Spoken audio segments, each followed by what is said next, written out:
కూచిపూడి నాట్య నిలయానికి స్వాగతం. ఈరోజు వీడియోలో మనం అరమండి గురించి తెలుసుకుందాం.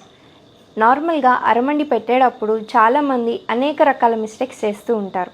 నేను మా గురువుల దగ్గర నేర్చుకున్న కొన్ని టిప్స్ మీకు నేను షేర్ చేస్తాను.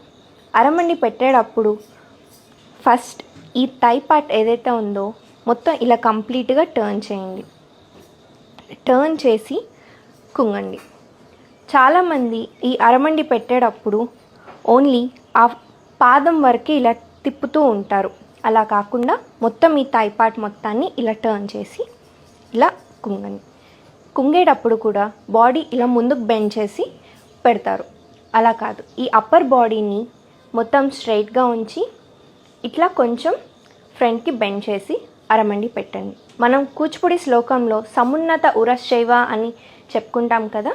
ఈ సమున్నత ఉరశ్చైవ అంటే బ్యాక్ బాడీని ఏదైతే ఉంటుందో అది స్ట్రైట్గా ఉంచి కొంచెం ముందుకు పెట్టండి.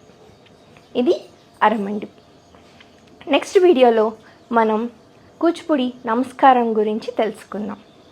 మీకు కంటెంట్ కనుక నచ్చినట్టయితే ఫాలో అయ్యి మీ ఫ్రెండ్స్కి కూడా షేర్ చేయండి.